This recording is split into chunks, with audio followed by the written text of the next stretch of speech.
नमस्कार दोस्तों, मैं ज्योतिष आचार्य वासुदेव मिश्रा आपका अपने चैनल एस्ट्रो मास्टर वासु में हार्दिक अभिनंदन करता हूं।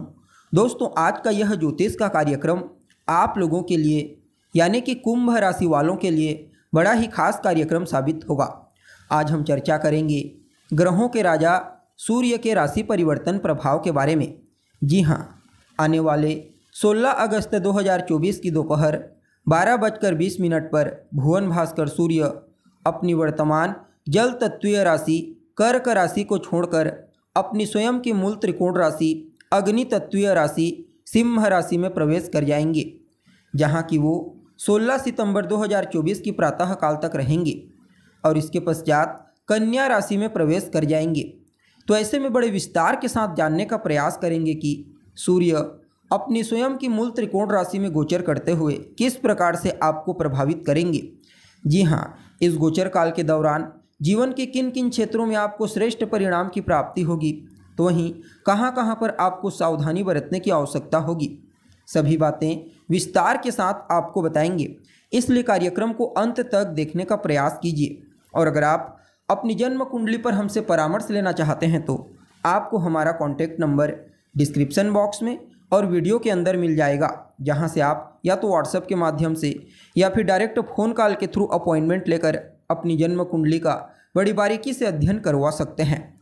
तो दोस्तों, सूर्य कौन है? सूर्य तो मान सम्मान, पद प्रतिष्ठा, सफलता, ऊंचाई, सरकारी नौकरी, पिता, आरोग्यता के कारक हैं सूर्य। जन्म कुंडली में सूर्य का बलवान होना व्यक्ति को जीवन के हर क्षेत्र में श्रेष्ठ सफलता प्रदान करता है। व्यक्ति को मान सम्मान, पद प्रतिष्ठा की प्राप्ति होती है। जबकि जन्म कुंडली में सूर्य किसी भी तरह से पीड़ित होते हैं, कमज़ोर होते हैं, तो फिर व्यक्ति को जीवन में सफलता प्राप्त करने के लिए बहुत ज़्यादा संघर्ष करना पड़ता है। इसके बावजूद किसी भी फील्ड में श्रेष्ठ सफलता की प्राप्ति नहीं हो पाती। इसलिए इनका बर्थ चार्ट में बली होना बेहद आवश्यक होता है। अब देखा जाए तो सूर्य हर 30 दिनों में अपना राशि परिवर्तन करते हैं, लेकिन इस बार का परिवर्तन अपने आप में ही खास होने के लिए जा रहा है, क्योंकि साल में एक बार ही ऐसा समय आता है जब सूर्य अपनी स्वयं की मूल त्रिकोण राशि से संचार करते हैं, और वह समय होता है यह अगस्त से सितंबर के मध्य का समय। और ऊपर से देखा जाए तो इस बार सूर्य पर मंगल और शनि की भी दृष्टि पड़ेगी। अपने परम मित्र देवगुरु बृहस्पति के साथ चौथे 10वें का कॉम्बिनेशन बनाकर आपको प्रभावित करेंगे। फलतः सूर्य का यह गोचर आपके लिए कुछ मामलों में बड़ा ही महत्वपूर्ण और अद्भुत साबित होगा। अब देखिए, सूर्य आपके 7वें घर के स्वामी बनते हैं और उनका यह गोचर आपके 7वें घर से ही होने के लिए जा रहा है। 7वां घर किस चीज़ का होता है? तो आप जानते हैं, यह घर आपके वैवाहिक जीवन का होता है, आपके लाइफ पार्टनर, आपके बिजनेस व्यापार का होता है, व्यापारिक साझेदारी का। साथ ही साथ देखा जाए तो आपके रिश्तेदारों का भी प्रतिनिधित्व करता स्थान है। वैसे तो सूर्य और आपकी राशि के स्वामी शनि आपस में मित्र नहीं होते, लेकिन इसके बावजूद आपके लिए 7वें भाव में सूर्य का गोचर करना कुछ मामलों में बड़ा ही श्रेष्ठ साबित होगा। जी हाँ, आपकी जीवन साथी को इस समयावधि में आगे बढ़ने के लिए, सफलता प्राप्त करने के लिए, ऊंचाई छूने के लिए एक नहीं बल्कि अनेक अच्छे अवसर प्राप्त होंगे। परिणाम स्वरूप लाइफ पार्टनर के जीवन में सुख समृद्धि प्राप्त करने के लिए एक नहीं बल्कि अनेक मौके उनके सामने प्रत्यक्ष रूप से प्रकट हो जाएंगे।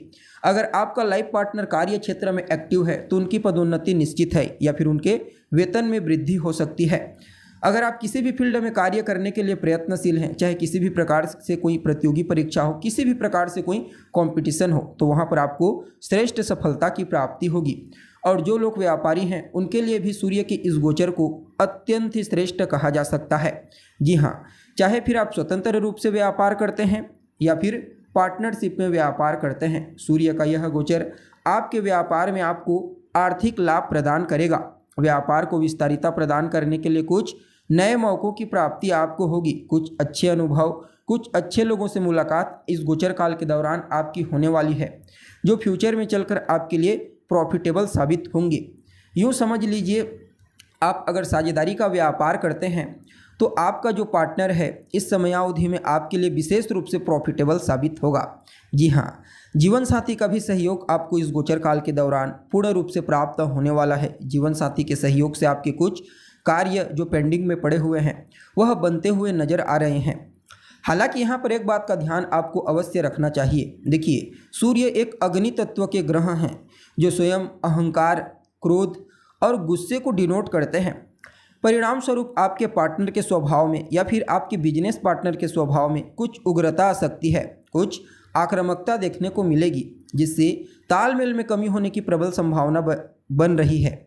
इसलिए बातचीत करते समय आपको चाहे लाइफ पार्टनर के साथ हो या फिर बिजनेस पार्टनर के साथ थोड़ी शालीनता बरतने की आवश्यकता होगी। अब देखिए, 7वें भाव से गोचर करने वाले सूर्य की सीधी दृष्टि आपके फर्स्ट हाउस पर जाएगी, यानी कि आपके लग्न भाव पर, जहाँ पर शनि के साथ समसप्तक योग में होंगे। फलतः इस गोचर काल के दौरान आपके स्वास्थ्य में सुधार होगा।